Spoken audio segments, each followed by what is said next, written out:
Welcome guys, Sizosake Academy, and this is the Global Classroom. Guys, we are now dealing with the tangent of theta, and we are dealing with the tangent of theta in the third quadrant. And we say that is where the tangent of theta is positive, and only the tangent of theta is positive in the third quadrant, which means sine theta and cos theta are negative in the third quadrant. Let us prove it. I will start with tangent because this is tangent's home. This is its place. So I'll say tangent theta is equal to, it's in the third quadrant, right? Tangent of theta, we know it's equals to sine theta over a cos of theta. Now, this time we know that sine theta is equal to y. But our y this time is negative because it's below the x-axis. Below the x-axis, y, the vertical line below the horizontal line is negative. Is negative this side. So what we have here is sine theta is equal to a negative part. It's negative because it is this part. It is negative. Cos theta is still this part in the third quadrant, just as it was in the second quadrant. In other words, the x value in the second and third quadrant is negative. The x value is positive in the first and fourth quadrant. The x value is positive in the first and fourth quadrant. It is negative, the x value is negative in the second and third quadrant. So negative here, because we're dealing with the third quadrant, and sine negative y and the negative x, so this is negative. Therefore we say negative divide by negative, positive. Therefore tangent theta is positive in the third quadrant,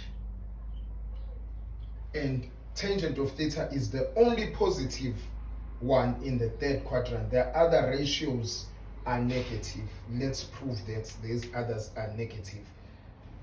If you were listening, you've already heard me. Sine theta, this is part of sine theta here, or maybe let me not write on the side of the fourth quadrant. Let me mark it on the side of the third quadrant so that you will see this part. This is negative y. This is negative y. So y is negative below the x-axis. Y is negative. Therefore, sine theta here. Let me change my color. Maybe I should have even changed my color here for your sake, guys, so that you don't mix it up. So here we say sine theta is equal to a negative.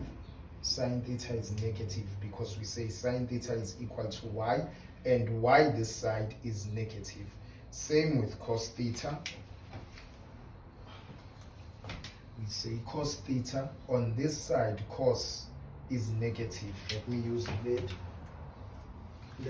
red because I've used red for these numbers, minus 2, minus 3. So we say a cos of theta, which is the x value on this side of the vertical line, on the left hand side of the vertical line. On the left hand side of the vertical line, from here going that side, it is negative. So x, since x is equal to cos theta and x is negative this side, therefore cos theta is negative. And here it is negative. May as well put positive here. I always write my positive like this. Doesn't make much of a difference, it's just a writing. Sine theta in the third quadrant is negative, and y and cos theta, sine theta in this quadrant, this side below, sine theta is the y value, so it's negative. The cos theta is the x value, it's negative. But when you're looking for tangent, because it's sine over cos, therefore negative divided by negative, it is positive in the third quadrant. Thank you guys. Hope it makes sense. Just have to keep practicing it, put it to work. Soon we'll be doing special angles and you will see, and you'll be able to use this more clearer. Thank you.